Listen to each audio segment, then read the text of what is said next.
Roth, our producer engineer, who's over there with our camera, which you can certainly access the video stream of this on our Facebook page. So you just go to Eagle 99's Facebook, and you'll get to see our smiling faces. I'm waving right now. This is my Miss America wife. Yeah. Better you than me. Absolutely. And we're here for the coaches show tonight as we get ready for the 7th week of the high school football season, and a lot going on. We're going to have Lakota Raider night. Some players coming up here at 7:20 and through the 7:40 block.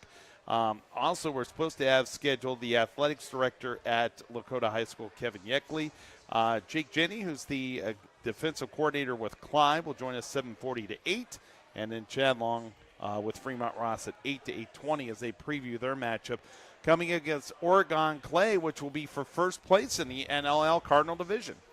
Yeah, Fremont gritted it out last week. You know, I mean, they really did. They really did with the injury bug that they've had, and had a couple guys did come back in and only play on one side of the ball versus the other, and a great win for Fremont, that's for sure. Yep, absolutely. And there's no excuses tonight not to come here because it's $7.99 steak night here on Wednesdays. So you can enjoy a great steak. You can watch the baseball playoff action. I know the Tigers fans are happy. So it'll be Tigers and Guardians against each other coming up on Saturday. And so that'll be a best of 5 for the right to probably, you would likely think, play the Yankees. You never know. It's playoff baseball, but the Yankees probably have the inside track with home field advantage. So we'll see what goes on there. In the meantime, we'll let you know a couple of notes. Let's look at what our sports schedule will consist of for the weekend. On Friday nights, we'll have the game with Oregon Clay at Fremont Ross on Eagle 99. 92 on the Wolf, Columbian at Clyde. And I'm looking at this. Columbian's only won 2 games. What has happened to them this year? They had such good players last year, and I know their quarterback went all the way over to Kent State. Right. But it seems like, they've had some young players. They had some athletic players, but they just haven't coalesced this year. And, that's the crazy thing about high school football is that anything on any given Friday or Saturday can happen. And I don't know. They came out of the chute, and then all of a sudden they ran into a buzzsaw, obviously, with a couple teams they've played. And the team that Fremont Ross beat, which was Sandusky, and all of a sudden they have caught fire. Yeah. So and they were shut out. They lost an 8-0 game to Lorraine, who's undefeated. Yeah, if memory serves me right. Yeah, So, and that's surprising. Yeah, I mean, but to have an 8-0 game, I mean, what are the odds of that? Yeah, that's true. So I don't know. High school football is funny. It's about as bad as the baseball playoffs and college football, and you put them all together and you shake them up and you see what happens. And but no, it's been exciting for sure. So that'll be on 92 on the Wolf coming up Friday night. Perkins visits Edison. Perkins again on a roll, and we'll see how everything shakes out there. Norwalk at Sandusky on WLEC, and Colonel Crawford at Seneca East on WTTF in Tiffin. Now I do want to go over a couple of things that are on my mind. Number one is, if you want some humor tonight, I was noticing this, and I had to make mention of this. So, Georgia played Alabama last weekend. Paul Feinbaum called it the best SEC game in 40 years. Now, I don't know about that because I thought that Auburn-Alabama game a few years ago where they returned that missed kick all the way for a touchdown, that was a great game. It was certainly a great ending. But Kirk Herbstreit has a dog named Ben. He looks like a golden lab or a golden retriever. Beautiful dog. Yeah, beautiful dog. Well, he got his own media pass. They said on here, Field Dog Park Access. Now, if you have park access, who is the one is the pooper scooper access? I don't know. Knowing Curtis probably got someone that does that. Oh, my God. That is so funny. And so you know who's the big star on the stage. Also, congratulations to SJCC girls golf team. They qualified for state this week. Yeah, congratulations. So that is awesome as well. But I thought that those were a couple of fun notes to be able to share. And by the way, I just concluded an interview that we'll shell at, and I'll tell John Kearns this, down the line. He's probably listening tonight. But I have an interview for the SJCC Striker game that we have on the 12th. And that is with Father Matt Frisbee. He's a huge sports fan, played football and basketball at Toledo Central Catholic, and, of course, he's at St. Anne and St. Joseph here in Fremont, and, terrific priest. And that'll be a great interview at that. So, and we had a great conversation, a lot of laughs there. He's a sports He's aficionado. a sports nut, huh? Yes, he is. Yeah, that's what I hear. He is a sports nut. Absolutely. So we do have scheduled tonight, once again, Lakota Raiders Athletics Director Kevin Yeckley. We don't see him here in the next few minutes. He might have been detained. Then we can bring on Ryan Lozier and some of the players early. I did see Kevin. Oh, you did? Literally, Okay, as we went on the air. So we'll make sure he's probably just ordering something, and he'll be. Actually, let me grab him. Yeah, quick. go ahead. Okay. I'll certainly bide the time at that. And then, of course, Jake Jenny coming up from Clyde, the defensive coordinator, and Chad Long, Fremont Ross head coach, at 8 o'clock tonight. If you're looking at our schedules for the rest of the regular season, we go each week all the way through the regular season. We have Oak Harbor night coming up next week with Kyle Knight. Myself will be hosting the show on the 16th with Woodmore night, while the regular season wrap up with Kyle on the 23rd, and then the playoff preview on Wednesday, October 30th. I like not to talk a little bit about those because we really should dress up that night. We should dress up for the October 30th show. We should dress up in costume. Yeah, okay. Oh, I got to bring your mic up. Go ahead. Yeah, I missed it because I was looking for Kevin. So I was going over the schedule for the rest of the Frickers coaches shows here. And I mentioned that we should get dressed up in Halloween costumes for the October 30th show. I can come up with something. All right. If that's what you want to do. I want to surprise everybody with it. I think that would be great. Certainly would attract attention, that's for sure. We should do this. We should come up with like a chicken wing and fry costume or a hamburger and fry. That would be outrageous. But it would be a great promotion for Frickers, I can tell you that right now. Sure. All right, so we're just having fun here, and we're going to welcome in our first guest as he'll step up to the microphone, and that is the athletics director at Lakota High School, and Kevin Yeckley, and we'll let him settle into the microphone, and once that happens, and we'll introduce him. Of course, he's on our Facebook as well, at Eagle 99's Facebook page. You can watch the video of this. So, well, first off, we've just been introduced, so Kevin Yeckley, thanks for joining us tonight. Hey, thanks for having me, guys. Thanks for having me. Appreciate it. You guys do a great job with this. Okay, kids look forward to it. And we have a lot of fun with it. A lot of positives, so thank you. We love promoting high school sports and the way that these young men and, during the basketball season, young women, and all the sports, they represent our town so well, especially in our communities here. So, well, you're very busy at Lakota, so why don't you tell us a little bit about what's going on right now and some of your athletic programs. Thanks. Yeah, happy to talk about that. We're over the halfway mark of the fall season, and there's been a lot of positives, a lot of highs this year. Our volleyball team right now is going through a tough part of the season, but they have a winning record in what is a very difficult SBC River division in volleyball. Very good competition, but we're looking forward to a nice maybe tournament run from our volleyball team. Maddie Killey doing a great job for us. Kristen Bomer, assistant coach, doing a great job for us, and our girls are playing hard. Football, Ryan's going to be in here in a minute talking to you guys. I think you've had him on before. Mm-hmm. Ryan, he's been everything we could have hoped him to be. The obvious is Ryan's a young man, right? A very young guy with a lot of responsibility to be a head football coach at the age that he is. He's handling it as good as we could have possibly hoped him to be. He's a mature young man. brings a lot of positives to our kids. He's a good leader of men. I just see him growing by leaps and bounds week in and week out, keeping the kids positive. Right now our wins and losses aren't what I know he wanted them to be. With our young team, I'm happy with where we're at. Could be a little better here and there, but overall, I know the kids are fighting hard for Ryan, and we're proud of our kids as well. We've got cross countries going strong. Got a little bit more, a few weeks more of that. Our kids are competing well. Good kids in our cross country program, and golf wrapped up about a week ago. So it's been a good fall. Weather's been fantastic. You guys know that.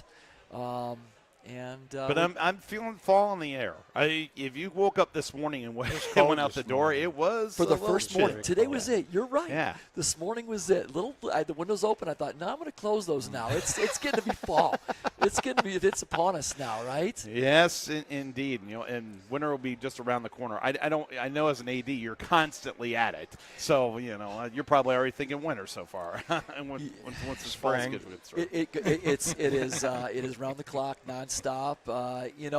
I always talk to my wife about what's it going to be like when I retire someday. Am I going to be able to unwind and be okay? Because it's a fast pace. I'm sure she'll have plenty for you to do around the house. That's what she said. That is exactly what she said. Now you were a graduate of St. Joe, right? What year did you graduate? Graduated 1986, Fremont St. Joe. Okay. I believe 83 or 4 from Fremont Ross. 81. 81. Yeah, I was okay. the older Logan. Okay, so, there was a series of Logan boys. I played with a couple of them. Yes, you did. Yes, okay. you did. And then you went on and you coached a little bit at St. Joe, whether it was head coach or was it my first coaching, I came back to Fremont, was fortunate enough to get a teaching job at the Fremont City Schools. And in the 6th grade at Lutz Elementary, Rex Radloff was kind enough to give me a coaching position on Fremont Ross's leading his 8th grade football program. Travis Bates and myself coached together for 5 years. A person you may not have heard of was on our team that year. Let me think. Charles Woodson. I don't know if you guys know. I recall the guy. I don't know if you remember him much, but he was our player my first year, and boy, did that young man make me and Travis look really good guys. Okay, I like to tease anybody I talk to about that. We taught him everything he knows, and we laugh about that. But he mentioned that in his Hall of Fame speech. Did he bring me it up? I'm glad he did. I'm glad he didn't forget his roots, Shoot. But no, had a good 5-year coaching stint there at Fremont Ross.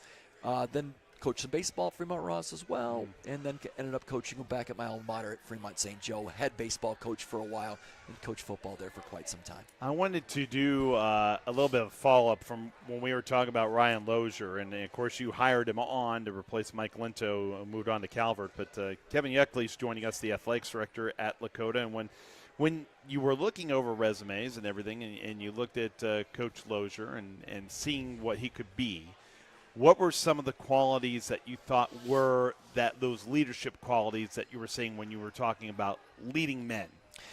That's a really good point, and that's a topic I can talk for quite some time about Ryan. I'll keep it short, but it's only a 20-minute segment. Yeah, exactly. In today's day and age, I think you guys know as well as anybody how important it is to have a good character leading these characters of men that we have. And we knew we had that with Ryan. I like to sum up what we have in him in a little story I'll share with you. A few years back we went through some tough breaks, and we lost a couple of our coaches mid-season.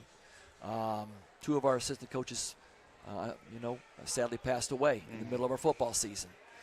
And everyone was just kind of taken back, and our hearts went out to a lot of people and their families.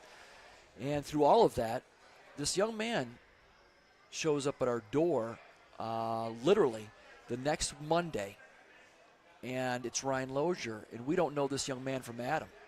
He's going to school in Findlay at the time. He's a Findlay student. Mm-hmm. And he shows up at Mike Leno's door and says, Coach, looks like you could use some help.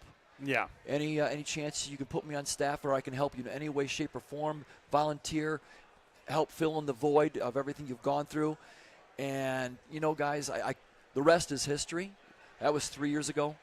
And that kind of sums up the individual that he is and what he's proven to be for us.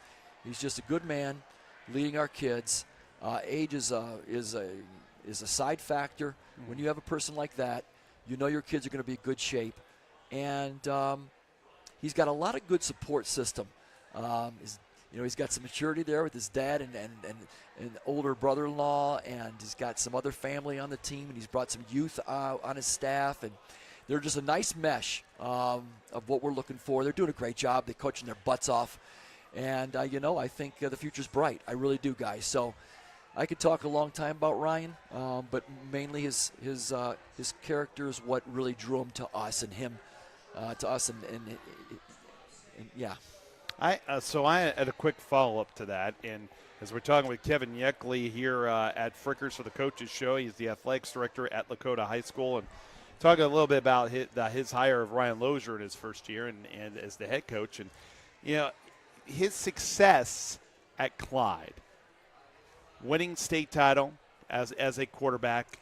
What did that mean in terms of the review process? That I mean, you could have gotten a coach who may not have had the athletic talent that he had, that was a leader of that, but those were leadership qualities that he showed as a player, but sometimes that doesn't transfer into being a good coach. So what were those qualities that may be synonymous with both?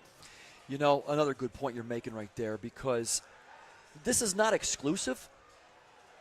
Just because you were a successful athlete, to your point, doesn't mean you're going to be a successful coach. But one thing, when you are a successful athlete, as you two know, you know what it takes. You know what it takes. And Ryan knew what that took, and the background references that we did on him, good marks across the board on what we were just substantiating what we were going to get with him. The work ethic, the putting in the time. I saw him relate to kids these last 3 years. So I wasn't going in totally blind when he applied for the job. I took a look at what we've seen out of him. I saw how he related to young men. I saw how the young men responded to him, coupled with knowing how to be a winner, knowing how to be a leader, probably based on what I heard from Brian Carter and the Clyde folks that I talked to, probably his best quality coming out of Clyde, his leadership. Ryan holds Coach Carter in great admiration. And enough said about Cart. He's one of the area's best, and he's been that way for a long time. So that all those things just added up to the solid vote of confidence we wanted to give Ryan Lozier to take and lead our program. I was reading an article, and I read it briefly, so I read it over here, just getting some background information in doing this interview, and I saw about your relationship with your sons in officiating. So take me a little bit into that, how that started, and what that means for you to be on the same court with them. Thanks for bringing that up, because, I don't know if you guys have, kids or if they're older and all that. As life goes on, that parenting relationship turns into a friendship, and that's where my sons and I are at. We're very close. We're the best of friends. I didn't make them go into officiating. I think they saw how much fun I had with it. I dropped breadcrumbs along the way, and it's kind of turned out to be a cool thing because they picked up the whistles years ago. My oldest son, Zach, he's really excelled at it. He's put the time in for it. Did a state finals game 2 years ago down in Dayton in his 8th year. Oh, wow. Yeah. That's a high honor. It is. And he ran around with the right crew and got good advice from some good higher-up guys, did the right things, and I'm real proud of what he's accomplished. Jake Charles, with his work, he's not able to do quite as much, but any chance we can do a game together, Mark King's always kind enough and glad enough to give us the opportunity. And you know what? The fans and coaches and the kids, it's all well received. It really is. It's well received. That's strange you bring up between Mark King. Mark graduated a year ahead of myself, and of course his father, Paul. Yeah. When I first got out of the high school, hey, you want to umpire? I'm like, oh, are you kidding me? Give me a couple years off. Of course, there again, then I did get involved for about 3 years. And, of course, you ran into Greg Hedden that was around here and Paul and Mark. And I got to meet a lot of people and enjoyed that. And you know as well as I know, the state of Ohio has a ridiculous problem with officiators that are trying to bring people in, and younger people at that to get involved in that stuff. But no, and then my work got involved in where I couldn't do it anymore because I worked till 8 or 9 o'clock. So therefore, your afternoon games are shot and so forth. Right. And it's interesting that you bring up Mark King's name, and then of course him working with hand in hand with athletic director Chad Burnt. All I know is when you walk into Chad Burnt's office, there's a huge board that's half the size of that wall, and it's got every year, every date on it for the whole year, and something's marked on it. I don't know how you guys do it. I mean, seriously, it's a lot of work, that's for sure. It is. Surrounding yourself with good coaches and people like Ryan, and you mentioned Mark, and Mark's working hard to get the word out about officiating in our area, getting back to that point. And we're making some strides. There's been a lot of focus put on it, and we're starting to gain some ground. We're starting to gain some ground. It is good. Young people out there, a little shout out. If you're an athletic enthusiast or a former athlete yourself, young people listening, hey, jump in. You won't regret it. You won't regret it. Okay. Just want to say that. I think if you get on the Ohio High School Athletic Association page, there's even people you can contact, or at least they'll get that information out to you, or any of the athletic directors here in the local area. Oh, we'll bend over backwards. Yeah, for sure. To bend over backwards. To be able to do that. 100%. Yeah, great. Absolutely. And we're happy to do our part to get the word out about that. Appreciate so that's it, guys. very, very important. So, yeah. Well, Lakota Raider Athletics Director Kevin Yeckley, thanks for joining us tonight. We really do appreciate it. We'll continue with Lakota night, having Ryan Lozier and a few of the players coming up in here in just a minute. Guys, thanks for the time. Appreciate Nice everything seeing you you do. again. Take Promoting care, the kids. Kevin. I'll get Ryan back here, All okay? right, You sounds bet. good. Guys. All right, so we continue along here from Frickers for the Coaches Show on this Wednesday night. And, of course, you can watch playoff baseball right now with the Royals putting the Orioles to the brink. Right now the Royals are up 2-1, and they lead in the series 1-0. We've already had the Tigers advance today with a 2-0 sweep of the. It's always a short series. This first Sweep one is a sweep. Yep, a sweep is a sweep. So get your brooms out. So and they'll go on to face the Guardians. We're going to come up next. We'll have Coach Lozier and then welcome in the players. That's all coming up here from Frickers for the Coaches Show on this Wednesday night. I'm Tim Bolware with Scott Logan, Aiden Klein, our producer engineer, and you here on Eagle 99.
Steak Night. I'm Tim Boulware with Scott Logan and Nick Roth doing our Facebook page where you can watch the video of this, I guess you would call it on video telecast, but, video streaming for this program. And we welcome in Ryan Lozier, the head coach at Lakota. We just talked to your athletics director just a few moments ago, so it was nice to have Kevin Yeckley on. And, Coach, you were able to win sizably against Willard last Friday night, 40-8. So take us into that game. What were you doing successfully? What might have you been doing in that game that you didn't do the previous weeks? Because you came in on a losing streak. I think we just kind of came out. Seemed like we were ready to go. A little bit more energy, a little bit more focus. I think it was just a little bit more confidence. I told our guys, I preach it pretty often that you got to get on the bus, thinking you can win the game. If you get on the bus, defeated before you go, you're probably going to get beat. It just seemed like we had a little bit more pep in our step, a little bit more fire to us, and it carried throughout the night. Now, from start to finish, we played pretty well. And from afar, I thought our energy was high. Our leaders were leading. But then you go into this week where, we're going to play a pretty good football team. And to win, there's going to be some highs and some lows. And I challenge them to now, in those times of lows where, you give up a touchdown or you throw an interception or you do something that is out of character, can you lead in that moment? And I'm excited to see our guys do that. Yeah, in the previous two games, so you won 40-8 against Willard. And Willard usually has pretty good offense, even from knowing for past years. But the previous two games against Calvert and Hopewell, and we know how good both those teams are, you were held without any points. You were outscored 58-0. What was it that the offense did much better in this game? Well, we ran the ball well, which has been kind of a first for us. We've struggled a little bit moving the ball on the ground this year. But, if you go back to those two games where we didn't score, Hopewell was just a rough night all the way around for many reasons, and they're pretty good. But the Calvert game, we had chances. We moved the ball. I felt pretty well. We kept possession of the football. We just never capitalized. In the Calvert game, for instance, it's 14-0, and right before halftime, we go and we get down to 5, first and goal on the 5, and don't score. You do stuff like that against good football teams, you're not going to win. So I think we moved the ball well that night. We just killed ourselves. Week 5, like I said, was a struggle. Week 6, though, like I said, run the ball well. I thought our quarterback, he came in, stepped in after our other quarterback got hurt. Nick Elkert, controlled the game well for us, and it really was impressed with our guys running the football. Nate Grigson, I think, ran for 195 that night and 2 touchdowns. He had another pick 6. So just overall, it was a much better night and a much needed night for our program. Going back a little bit to that's Mike's coaching that team, Mike Leno, right? Yeah, Calvert. So how did that go? Meeting at midfield. After the game or before the game? Both. Well, both. Before the game, we talked. Just normal. How you doing? Mike and I have known each other for a long time. Sure. After the game, and I told him this. No, don't take any disrespect from this, but when I lose, I don't want to talk. So I shook his hand and I walked away. I don't care. Right, I get it. I don't want anybody to take that the wrong way, but I don't even talk to my family. I give them a hug and I walk away. Right. It's just I need a minute, and so that's all that was. I shook his hand and walked away. Interesting. Yeah. Yeah. Well, you like you said, and you work with your dad, so and there's another relative that also is coaching, correct? My brother-in-law, yeah. Your brother-in-law. Yep. So that's and I'm sure all 3 of them. Well, you 3 all also. Same way. Mike, Yeah. So, but like I said, it's competition. You're competitive, I get it. And especially like I said that night, I felt like we probably had a chance to be in that game, just hurt ourselves, which frustrated me even more. So I was ready to kind of, go off on my own a little bit and pick stuff up and go home. Did you take losing harder as a player or now as a coach? Ooh. Both. Honestly, as a player and a coach, it ruins your weekend a little bit. Friday night's the worst. Saturday, you kind of, wake up, move on. You got to do that with a win. You got to do it with a loss. You got to flush it, move on. I think coaching, definitely you put a little bit more on yourself, but then again, when I was playing quarterback, I put just as much, I think, on myself. So I think it's a lot of the same feelings. I've just always been kind of wired that way. So the thing is, the control's different because Very you much so. control as quarterback, you controlled everything. Very much so. For the offense and helping the team. But now you have varying parties that you have, right. and you don't you can prep them, but once the exam begins, which is game night, it's up to them. I think the one difference between the two, and like you said, is a big difference, is your hands off. I think as a player, I never got nervous. Yeah. Just because, like you said, I had control. Whereas as a coach, once Friday hits, the plan's in and we're going to execute or we're not. You're kind of out of it. Yeah. You're going to call it, but you're kind of out of it at that point. Sure. But just as a head coach, I've learned this in the first 6 weeks is what makes it, a little harder, not harder, but you're more tough on yourself is at the end of the day, your name and face is on the front of it. Right. Win, lose, draw, good, bad, your name and face is up front. And I think that kind of makes it weigh a little bit more in a way. Well, we're going to welcome in the players in just a moment as we're talking with Ryan Lozier, the head coach at Lakota. It's Lakota night here at Frickers, $7.99 steak. Scott Logan, of course, joining myself, Tim Boulware. You can watch our video stream on Facebook tonight, Eagle 99. But take me a little bit into your captains, Avery Schilling, Grant Bomer, Jalen Wagner, who's the quarterback, Steve Hornak, and then also Paul Williams. So what do you see as similarities with them in terms of the leadership, why they were selected as captain? Now, did the players vote for the captains, or did you the players select? vote, and then we have a final say, but Okay. Most of the time we don't really change much, and this year we didn't. Usually we go with 4, but when there's a guy that has 19 votes and 18 votes, we usually kind of put all 5 together. You don't want to split hairs like No, that. we try and keep peace a little bit. But my captains, Grant Bomer is a 2-year captain. He was a captain last year as a junior. He's been kind of our guy we look to make a play. Offense and defensively, and he knew that going into it. He's bounced around a little bit. You played quarterback first year for me. Now he's at receiver, linebacker, running back, bump. So he's kind of that dude for you. And all around, he brings it every day. You're going to get from him. One thing, that transformation, we can ask him about that, but that transformation from him from the quarterback position to wide receiver, how did he take that? A lot better than what I thought it was going to be. Okay. Because, when I had to talk to him as a sophomore, or maybe junior, one of the two, I knew the feeling because I was in his shoes as a young sophomore. I was kind of battling for a job. I ended up splitting reps, not getting what I wanted, and I didn't handle that well. So I knew going into that conversation on the other side, how I felt, and he actually handled it 10 times better than I did, and I was happy about that. I was proud of him. He jumped right into it and said, okay, let's do it, and it took off since. And that really means it's nice to see guys who are captain who have that team concept first, which should be. How about some of the other guys? Who else? Avery Schilling. Yeah, no, you're good. I can name him. You're good. Avery Schilling, he's a 3-year starter for us this year as a junior. Another guy, kind of one of our guys who look to make plays. I think he's grown tremendously since last year in just the leading aspect of his attitude, and just the way he carries himself. He knows he can be a dude, and he's shown through the weight room and just on the field and always being at things and just busting his butt. I think he earned that captainship. Same thing with Jalen Wagner. Another kid that misses a year as a freshman, comes back and wins a starting job as a sophomore. And again, doesn't miss liftings. He's always there. He's always, as a quarterback, I always tell him, you got to be the leader. I don't care if you're a captain or not. Everybody looks at you. And he's in a different spot again, He actually got hurt week 4, and he's been out.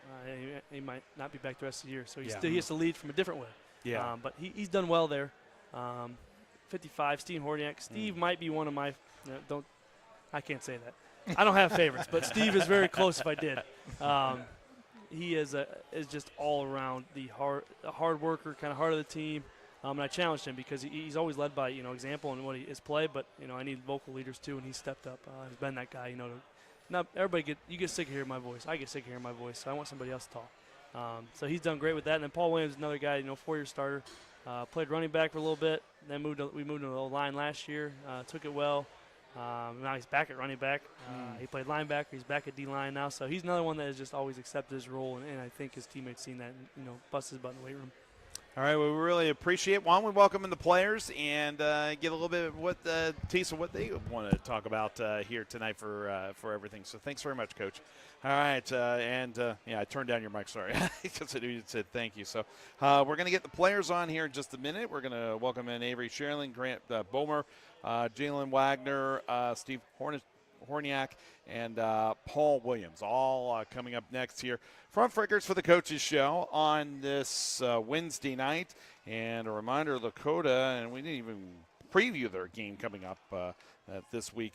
But they are right now 20th in the latest computer ranking, so they need to get the top 16 spots to be able to do that and to be able to advance in getting on to playoff football. And they're going to battle Gibsonburg. That's a tough matchup for them this week at 4-2. So the guys, since I'm being introduced for the first time, we're just grab a headset, guys, and please introduce yourself, your position, when we welcome you to the microphone, and we'll kind of do rapid fire questions since we've been running a little bit behind there on our schedule, but it's nice to I hope you're enjoying the food here.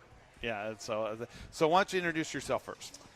Hello, my name is Grant Bomer. I am starting strong linebacker and outside wide receiver. Yeah, and we were talking with Coach just a few minutes ago, and you had made the switch from quarterback to wide receiver, and he said you took that very well. What was that conversation like when you had that? Yeah, so pretty much he came up to me and we had a great talk. Of course, being quarterback, it was always the leader of the team, always in on every play. And once I made the switch, I was like, okay, whatever I can do to better my team. That was really the main aspect of the conversation, and we just went from there. What was the hardest thing in making that transition to wide receiver for you? Yeah, so just not being on every play. I like quarterback, just always having the ball in my hands, feeling like it was my team, that kind of thing. And then making the switch to wide receiver, it was just like, I'm here, do my job, just do whatever I can, that kind of thing. Two-year captain, what does that mean for you to have that distinction? Just being captain, just knowing that my teammates trust me to make big decisions, and always being the leader on the team. I feel like when the team trusts me and I trust my guys, we just have fun out there, that kind of thing. So have you made college plans yet? What are you looking at? So for college, I have a couple offers for baseball and wrestling right now. And which would you prefer? Preferably baseball. Okay. But after the last wrestling season, kind of woke me up to my options, and just looking for the right place for me right now. And what do you want to major in? So right now, either physical therapy or exercise science, something in the health field. Good. Yep. Good. And family doing well? I mean, do you have any brothers, sisters? Yeah, so actually my brother is studying wildlife management at or some wildlife degree at Hocking College right now, and I have a younger. That's a beautiful area. Yeah. I went to High University. I love that area. Yeah. So that's great. Right, and then my sister is she's at Lakota. She's 2 years younger than me, and she's a starting setter for Lakota volleyball team right now. All right. Well, really good. Well, Grant Bomer, we do appreciate it. Now, can you introduce yourself? I'm Avery Schilling. I play wide receiver and free safety. And, how do you like it? Do you like offense or defense better? I like offense better because I feel like I have more of an opportunity to go out there and make a play than I do on defense. Is there some moment this year that you had on the field that really stood out for you, or something that you said, yeah, I'm glad I did that? Defense last week against Willard, I felt like we all just played as a team. We all contributed. We had 5 turnovers on defense, so I felt like we all played together, contributed to that win. And I think you were changing positions too, weren't you? No. So I got that wrong. I wrote that wrong in my notes. But this group, what makes this group special? We lost a lot of our older guys this year. So a lot of us younger guys had to step up, take the team into our hands, help lead. All right. So have you made college plans? No, not yet. Okay. Have you at least thought about a major, or are you still? Yeah, I'd like to major in something like physical therapy too, or in the business field. Oh, okay. Wow. You guys need to talk more.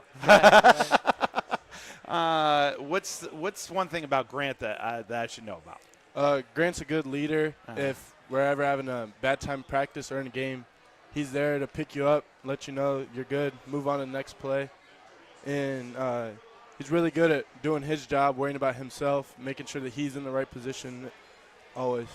How about Avery for you, Grant? What should I know about him? Yeah, he's definitely a wake-up call. On defense last couple of weeks, he's shown us that he can really play ball, and he's not afraid to come up and make a hit when it matters the most. And, yeah, stepping awesome. up. Well, you guys are great, and we're going to welcome in a couple other players. They can join us right now. We'll so we'll pass the mics along. Thanks very much for joining us on Lakota Night here at Frickers. So here for the coaches show, we'll welcome in a couple more players for Lakota, trying to get all 5 team captains in, and so that they can have their ability to be able to get a few moments. We don't have 15 minutes of fame. I mean, we're not. But we try to get as much fame as possible. So watching, since I'm learning who you guys are for the first time, just getting introduced, tell me who you are and what you play. I'm Steven Horniak. I play center and defensive end. Okay. And so you're responsible for hiking the ball. Oh, yeah. And when did you always play center, or you just moved to that position a little bit later on in your career? I played center starting 7th grade. Okay. Tried to be a receiver, but didn't work out. It didn't work out. Were you bummed by that? It seems like you're a little disappointed. Well, I was at first, but after a while, it starts to get fun. Yeah. I enjoy being out there with the guys, and it's fun. What is it that I should know about this offensive line? I mean, do you guys hang around, pal around? I mean, how do you build that chemistry? We definitely hang out a lot, especially, we're all new. I got a whole new O-line, different than we did last year, all seniors. So, we hung out a lot over the summer. We talk a lot. We try and, figure out things we don't know in practice and work on it. And we're also athletic. I think we're smaller, but we're fast. We can get the plays. So, what is it like to play for Coach Lozier? I know it's an open-ended question, so but that means you can pick and choose this time. It's pretty good. He's a younger guy. He brings a lot of new things to the offense. It's a little bit different, but we've adjusted to it this year and last year. And I think he's a great coach. He brings, obviously with, younger guys have different perspectives. They bring different things to the game. So I think he's doing a great job so far bringing us in. Have you made any future plans? I go to Vanguard for electrical in Fremont. Okay. So something along there. After high school, I think. Oh, that's my wow! plan. Yeah. Well, awesome. Mm-hmm. Well, that's great. Yep. So, I should have known you a few weeks ago because I had an electrical problem with my car, but now I got a brand new car, so I don't have to worry about that. All right, can you introduce yourself and where you play? I'm Jalen Wagner. I play quarterback and corner. Okay, and the responsibilities for you to be the quarterback. What do you like most about the position? I like most because I really know what everyone's doing. If anyone's got a question, I can help them, and just helping them out. Mm-hmm. And I know this year you've had some successes, also some drawbacks and everything. But what do you think right now for the offense? Is it beginning to click? You had 40 points in your last game. Yeah, I think it's beginning to click for sure. We can start getting our ground game going now, and our pass game is pretty good too. Mm-hmm. Do you like being a quarterback, or do you like the defense better because you can hit? Oh, I like playing quarterback. Okay. you like being able to bring everybody out. And how long have you been a quarterback? I started last year was my first year, Yeah. but I've been playing since flag football. Okay. And was that getting back into being a quarterback, was that difficult, or anything that you learned from your last experience at quarterback that you brought to this time around? I was just learning from some older guys. Taking in what they're telling me and just really trying to learn new things. Mm-hmm. All right. Have you made any future plans? I also go to Vanguard, so okay. I do electrical too, so hopefully something along those lines. It's funny how we had the same interest for our two groups of interviews. I find that very, very interesting. So, all right. Well, we really appreciate you joining us, and good luck the rest of the season, guys. Thank you. All right. And then we do have Paul Williams, right? Does Paul want to go on? Do you want to go on? Okay. Okay, yeah, go ahead. Okay, so we'll get both those guys on as well.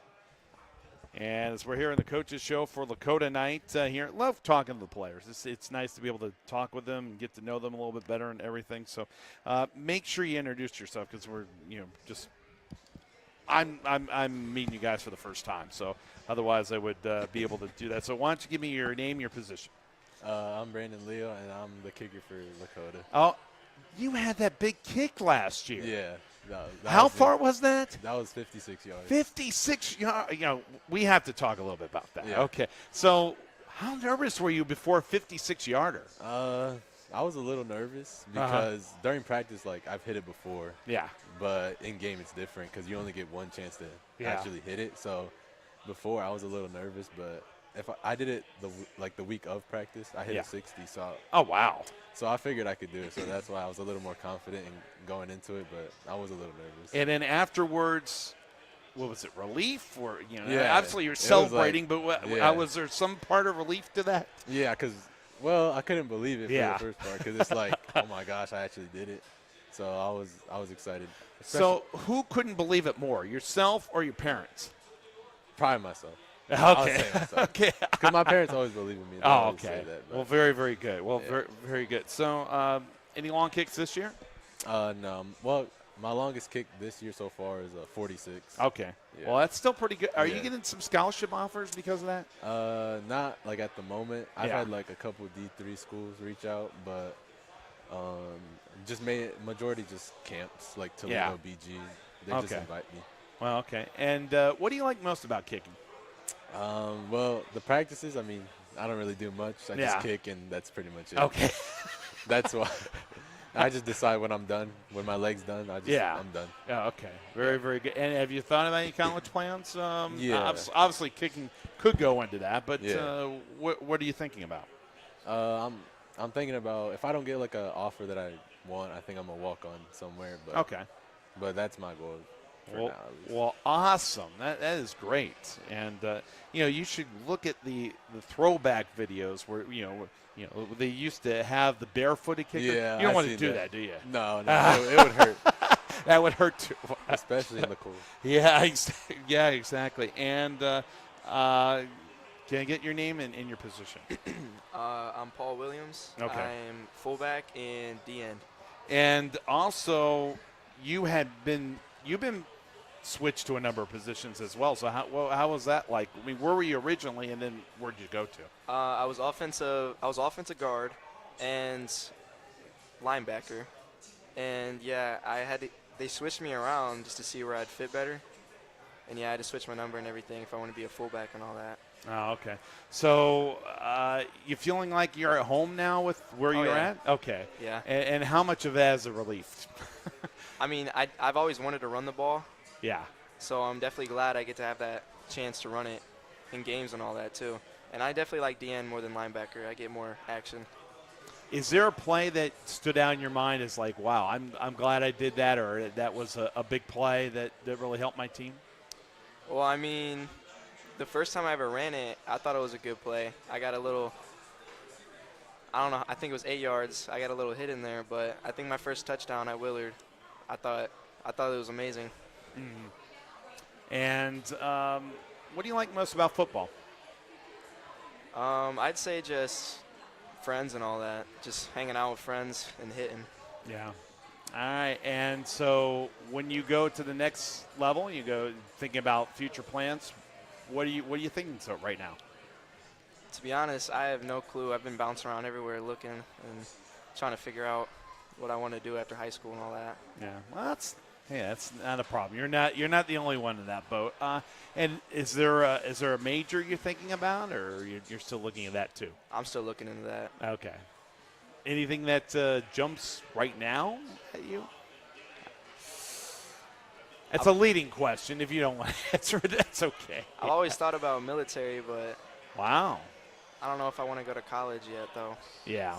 So I've just been thinking, I don't know, I got to do a lot of talking with my parents and all that, too. Yeah. Lastly, what's it like to play for Coach Lozier and this group? Coach Lozier's probably, well, we've had a lot of coaches go in and out, but our coaching staff this year is definitely the best we've had in my 4 years of playing high school football. So the morale's better and just everything else is better, I feel like. Well, we wish you nothing but the best. Thanks very much for joining us. Thank you all you guys for joining us, and we wish you the best of success the rest of the year as you go up against Gibsonburg on Friday night. Yep, thank you. Right, Okay, thank you. so we have Paul Williams on as well, and Brandon Leon. It was nice to hear from both of them. And just some fine young men on the Lakota's football team, and I can say this safely. They are looking forward to some good things ahead, and we believe that is in their future. Coming up next, we will continue along. We will have for you a little bit on Clyde. We'll welcome in their defensive coordinator, Jake Jenny, as we'll talk about Clyde's game against Perkins this past week. They lost 28-7, but put a heck of an effort in. And we'll also welcome Scott Logan to the microphone as well. 7:99 steak night here at Frickers, and we'll continue along. I'm Tim Boulware. Join us on our Facebook stream as well for Eagle 99 as we move along here on this Wednesday night. Watch the playoff baseball here at Frickers. Go.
On this Wednesday night, I'm Tim Boulware. Scott Logan back at the microphone, and Jake Jenny joining us, Clyde defensive coordinator. As the Flyers lost last Friday night to Perkins, 28-7. They have Columbian coming up this week at 2-4. I can't believe Columbian's 2-4. I mean, they seem to have a lot of talent on their squad. We'll kind of preview that in just a moment. I don't want to put you on the spot with too early, Coach. But let's look at your last game against Perkins. Obviously, Perkins. We know what they did last year. They were state ranked. They had their highly successful quarterback, and then of course the next quarterback comes in line. It's just like, hey, next man up. But you guys were in the game with them for the most part. And what is it that you did well? And obviously, what was the difference in the game? Yeah, they have a very well constructed team over there. A lot of great athletes. A kind of a wet, windy first Friday night of the year for both teams. Now we forgot about the conditions. They were something else last week. But no, they have a great team. Came down to a handful of plays that unfortunately those 50-50 balls that our kids were in the right spot, just unfortunate to come down on the wrong end. But I give our kids credit. They battled. They did everything that we asked. And just unfortunate Perkins was a little bit better that night. A great team, a lot of great athletes out there. And, gave some teams some fits this year. The development of your defense. Obviously, St. Francis was an interesting game because you had the lead, but St. Francis has taken their program to another level this year. And so, I mean, you have two quality losses, if you can call quality loss. I mean, but losses to two tough teams. But you've won 4 games this year. So what is it about this schedule this year and the way they played in those tough games that gives you a lot of confidence going forward? Yeah, like you said, those are two very good teams. I'm not sure if either one of them, I think they've had one loss combined this year. and credit to our kids, they've battled. They've stepped up to the challenge. You know, losing is never an okay thing, and that's not the outcome you want. We've learned a lot of things from those 2 losses and helped us improve as a defense, not only as a defense but as an entire team. But, yeah, we've gained a lot of info, and we've learned from that, learned from our mistakes, and hopefully that helps us down the road, especially come playoff time. Is it the teams that it sounds like that you lost to, and if memory serves me, I think Coach Carter also said something about this. St. Francis was very athletic. Yes. And I believe obviously Perkins has got their fair share of kids that are very athletic. So how do you when you're getting ready to develop a game plan that's going in against XYZ team, so forth, what is it that you concentrate on the most as a defensive coordinator? We like to see what they're good at, what is going to give us fits as a defense, what can we do to put our kids in the best situation to succeed, and how comfortable can they get with it. You know, the biggest thing is there's not many things that are in your favor as a defense. The only thing you know is the ball's going to get spotted and they're going to snap it. So just getting our kids lined up as comfortable as they can, playing as fast as they can, so that way when the ball's spotted, we're ready to go and can attack at a high level. Coach Carter had said something about not like probably when you played also, tackling's a little different now. You're not doing a lot of tackling and hard hitting unlike on your Mondays, your Tuesdays, and your Wednesdays, and so forth, how things used to be. As a defensive coordinator, what do you do other than obviously live on Friday nights to help with those kids and their tackling drills? Yeah, no, it's a double-edged sword. Part of you wants to go out and mimic those tackling drills and get some live reps throughout the week. But at the same time, with that comes injury, and it's that double-edged sword of what's enough but what is too little. So we do a lot of stuff, tagging off, not thudding up full speed but not taking to the ground. A lot of tackling wheels, pads, just trying to take that same anger and aggression out on a pad versus another player, one of our own. Talking with Jake Jenny, the defensive coordinator for Clyde here at Frickers for the Coaches Show on this Wednesday night. They get ready for Columbian on Friday, and we'll talk about them in just a moment. But the development of your defense, you know, obviously at the beginning of the year, you know, there's some things, you know, you have question marks, and you should get fewer question marks as you go along. But what are some of the answers that you've had to the questions that you had initially this year about your defensive unit? Yeah, we weren't sure ever since Rocky River last year. We've kind of said this year we're going to come out faster, more physical, and it's taken us a couple games to get kids in the right position to succeed at the highest level, and we think we've kind of found that niche for each of our kids of just being fast and physical, trying to be as disciplined as we can, doing your 111, doing your job. And we can get all 11 of our guys to do each and every one of their jobs as best as they can. We've proven that we can be pretty good defense. We could look at the names and the statistics, but you have to go beyond that sometimes. Who are the 2 or 3 players that are the heart of your defense and why? We've had a couple of them. A couple that stick out to mind is sophomore Hector Garza. Plays inside linebacker for us. Has done a lot. He's kind of the interior of our defense. Ian Everett plays defensive end. He's kind of been thrown into that this year and has really stepped up and proven that he can play at a high level. And then you get to the back end, we have Xander Burrows and Brendan Wilson. Both 3-year starters for us as a defense, kind of get us lined up and get us in the right spot and kind of cover for my mistakes as a coordinator when those happen at times. Well, it's always nice to have that. And I think you've had 2 defensive touchdowns, if I'm not mistaken, looking quickly at the stats this year. Those kind of difference-making plays, what does that do for a team? Yeah, it is nice as a coordinator. You kind of get those of kills drives, kind of puts some doubt into the offense and kind of helps us relax as a defense. You kind of get that pick, get a little bit of momentum, a little bit of confidence, not only in us coaches but as the kids. Those are hard to come by, so it's important to celebrate those and recognize it when that happens. So with your being the defensive coordinator, dialing up things, so they say. You're just as – it seems like there's always – the defensive coordinator seems to be, as far as I know, a little more emotional than maybe what the offensive coordinator maybe is at times, because basically the defense is doing all the hitting, so to say. And so with that being said, tell us a little bit about yourself and your background. You play defense or do you play offense? Yep, defense. Played it through all high school and then went to Heidelberg, where I played a couple years there and was fortunate enough with Coach Jake at the Berg. Learned a lot of great things from him and Coach Donaldson that I've taken with me today. And kind of the biggest thing, like you reached out, was I write it every day, just call plays. Not trying to get too emotional, not too high, not too low, but find that even keeled somewhere in between to where you can call the plays and not get caught up in the emotion of it.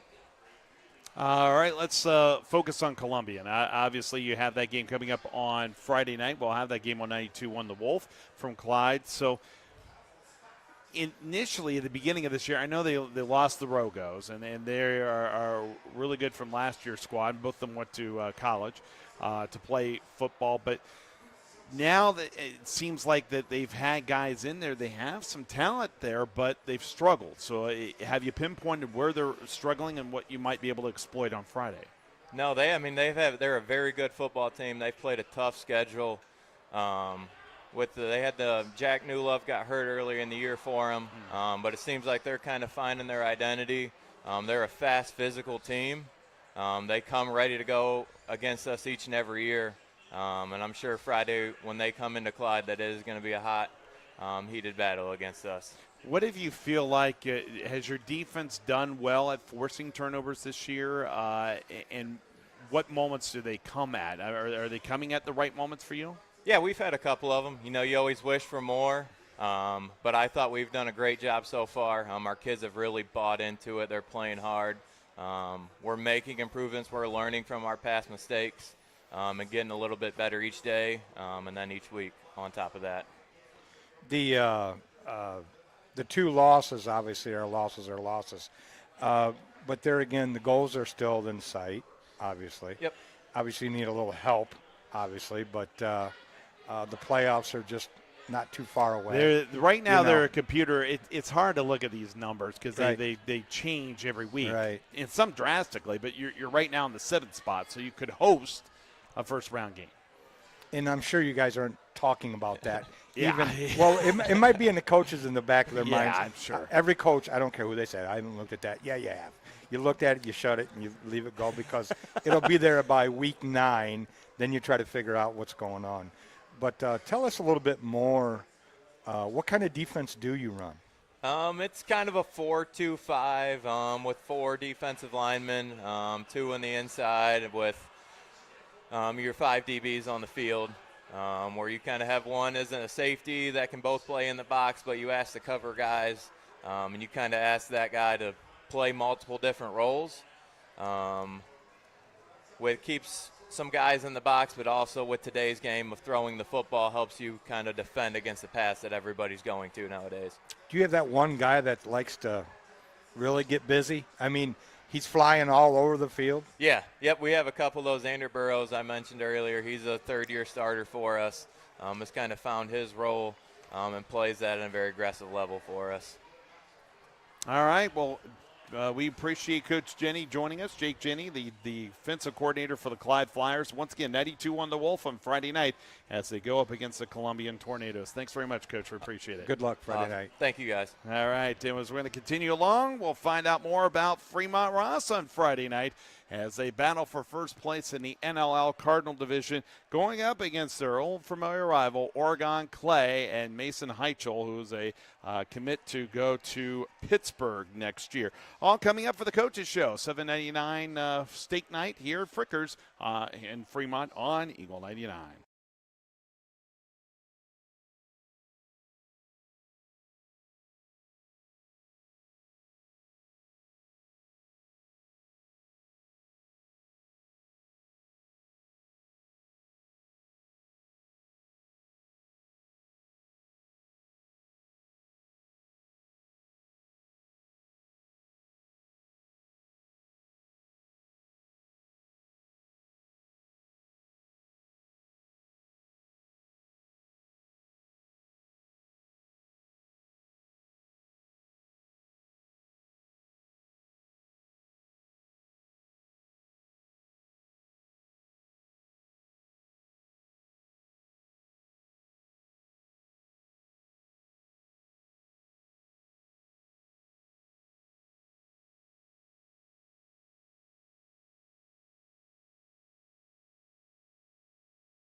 Mets lead the Brewers 3-1.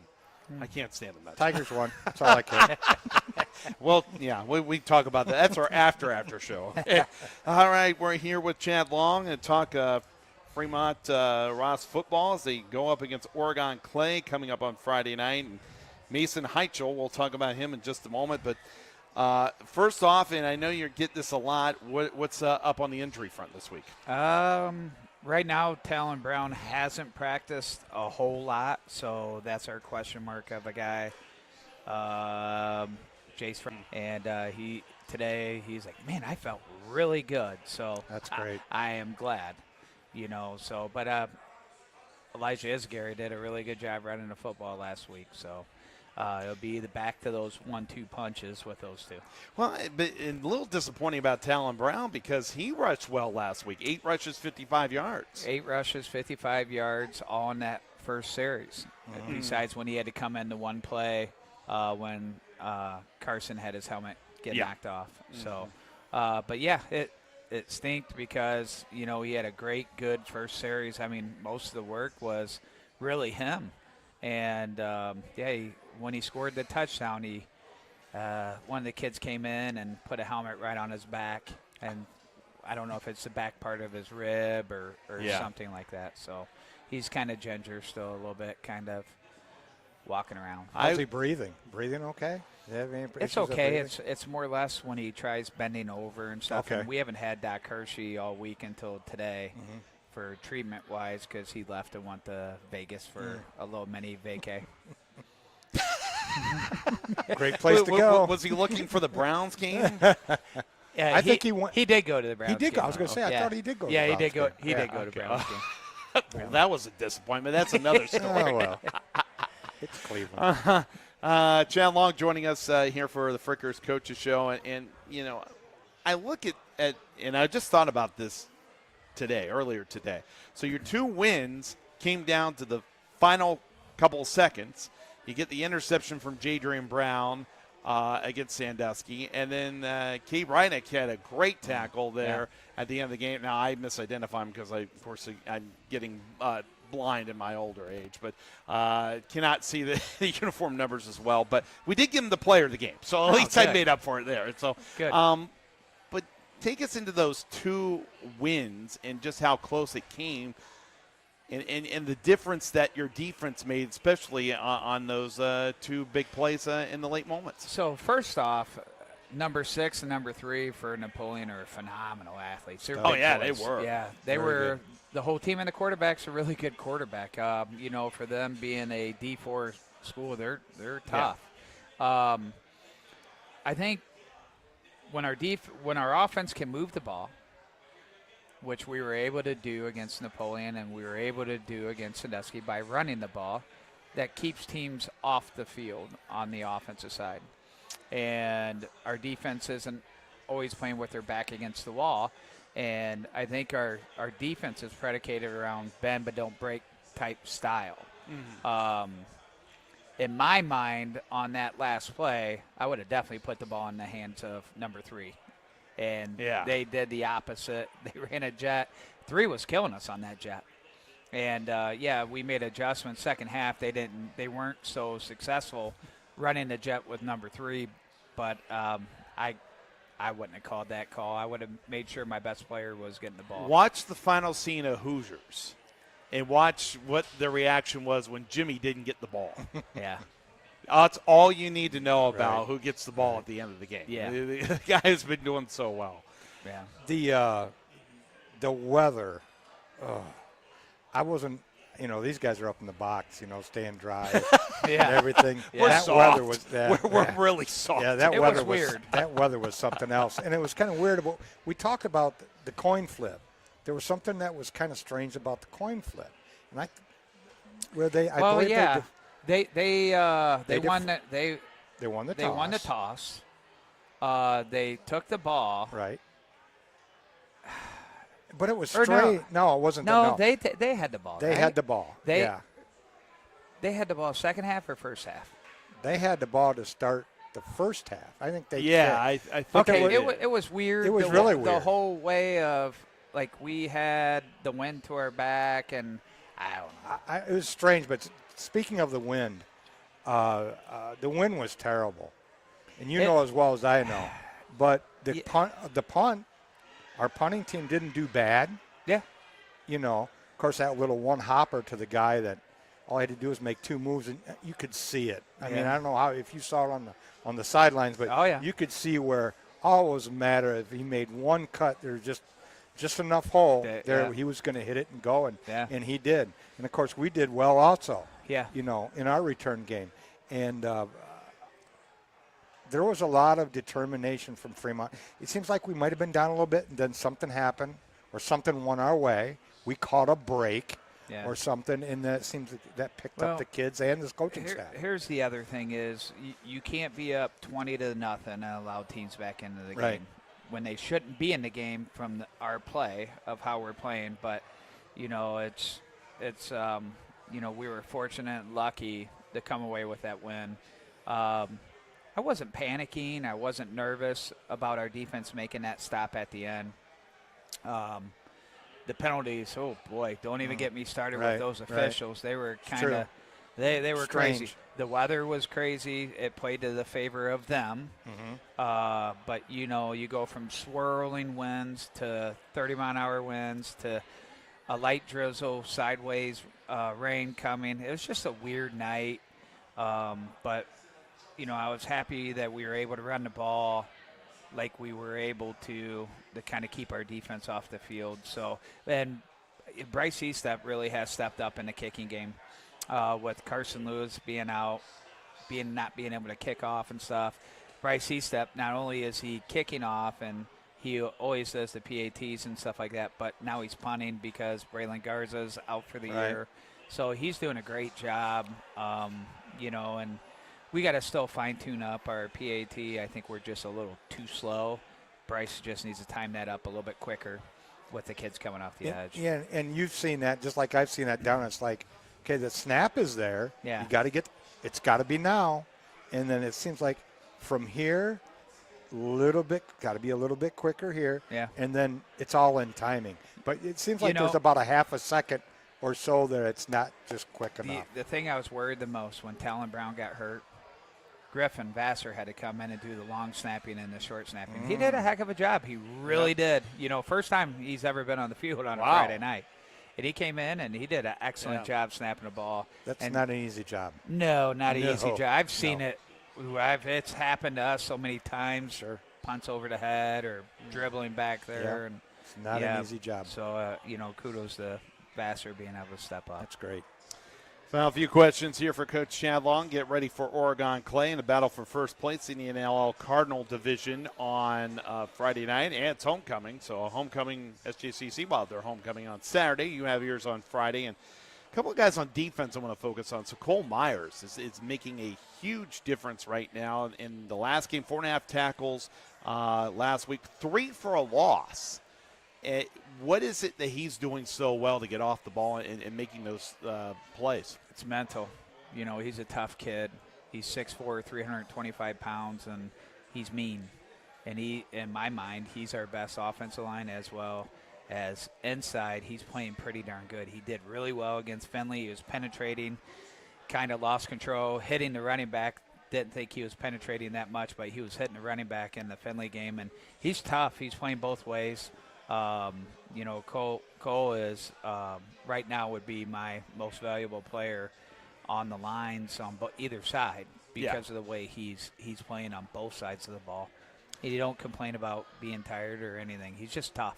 Yeah, he was the Chunky Dunks player of the game. Yeah, you was know, he? And he was. Good. Yeah, he was a Chunky Dunks player of the game. I'm surprised he didn't take you out over there. He has a $25 gift card. There is a reason he weighs 325 pounds. Yeah. He ain't taking me anywhere.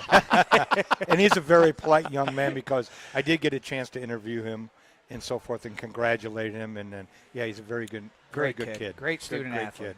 Yeah. All right, there's a guy who I know made an impact earlier in the year that I know that you want to see get more involved, and that's Marquez Williams. What can you do to try to help him out a little bit? Well, he just needs to get back to rushing the edge hard. I think this week fits great for him with what the quarterback we're going to see, who in my mind is the best player in all divisions of the NLL, is Heschel. He was a conference player of the year last year. Yeah. He's good. He's going to Pitt for a reason. I believe he's the best player in big or small division. This is the best key player there is. That was the only Power 5 conference, or Power 4, and since Pac-12 now gone, but only Power 4 offer he got, and I was reading an article, it says that they consider him a diamond gem in the rough. Yeah.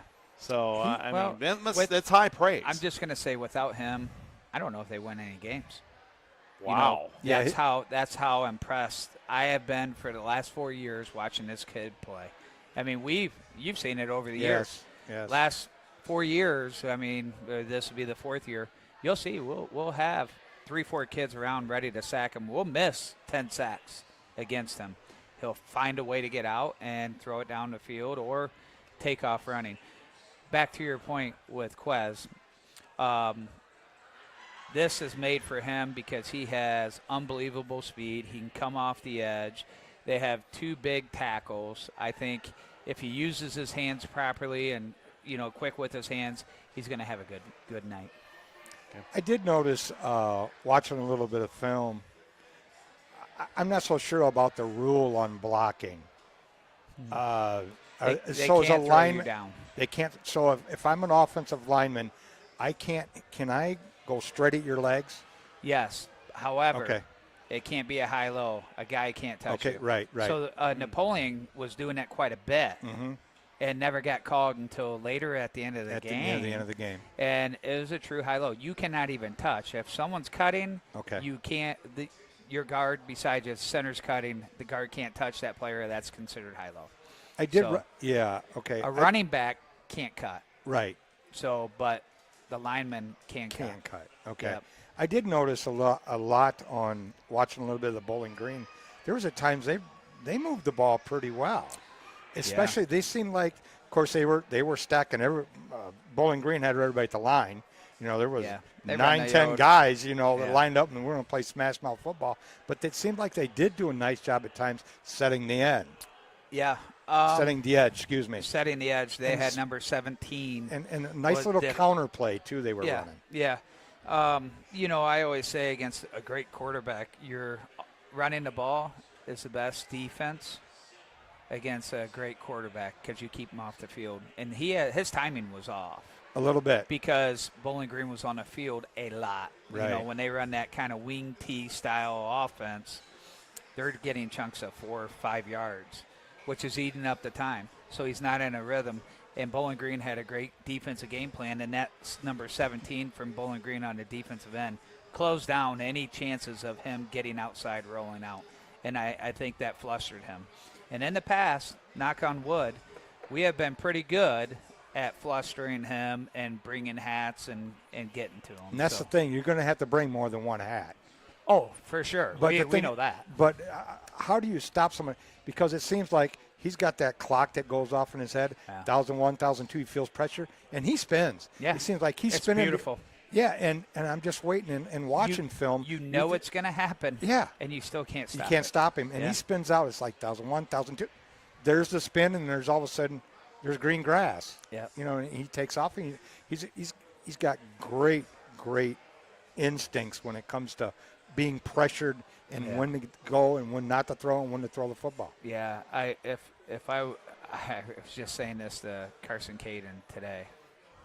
He's going to have a very successful college career, and it's not because of, you know, his size, his arm, and so forth. He's just you just see it. You know he's an athlete and a great quarterback. I refer to him as like a Baker Mayfield, but with a better running ability and intangible. So I think he's going to have a lot of success at Pitt, where he's going to be playing at. So. All right, one other follow-up question. So we've talked about Heichel against your defense, so let's flip the script now. What about your offense against their defense? What kind of matchups do you want to see there? Well, it depends on what they give us.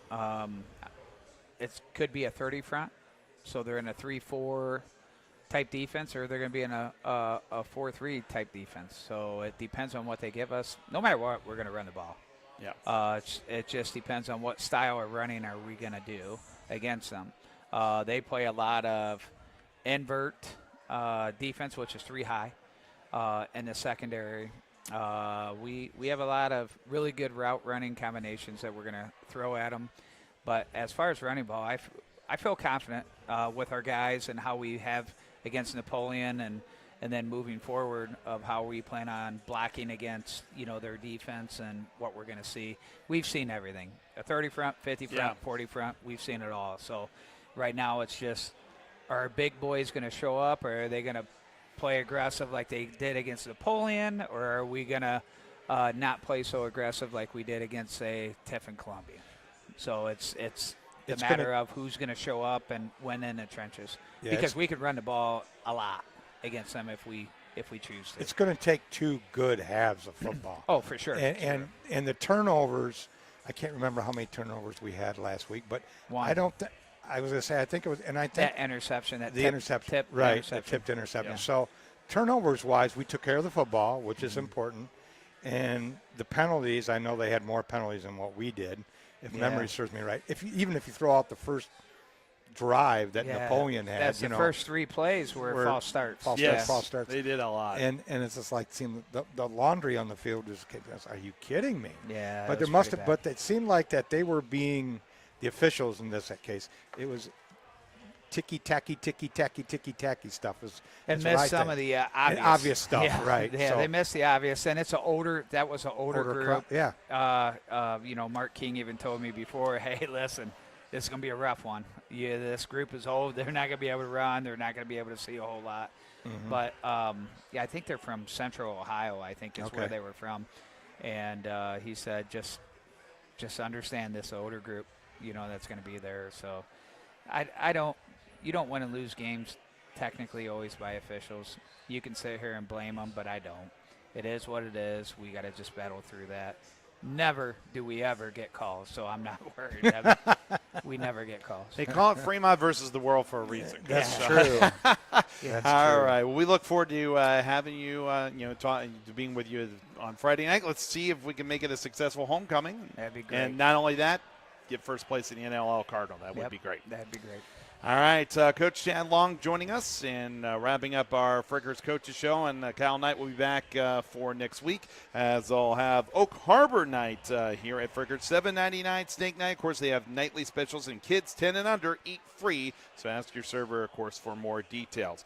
Thanks very much for all of us, for you joining us here on the airways. And of course, Aiden Kleiner, producer engineer, Nick Roth running our Facebook video stream. And for Scott Logan, I'm Tim Boulware. And for all the coaches that were here, and for the Lakota players as well, and Coach Lozier for bringing his players. Thanks very much for joining us tonight. And we'll talk to you on Friday night. The Eagle 99 will have that game between Ross and Clay. And then 92-1 the Wolf will have the Clyde Columbian game. So we'll talk to you on Friday night with more high school football action. 6:30 our pregame, 7 o'clock kickoff from Don Paul Stadium for homecoming right here on Eagle 99. Until then, for all of us at the BAS Sports Network, I'm Tim Boulware. Have a great night.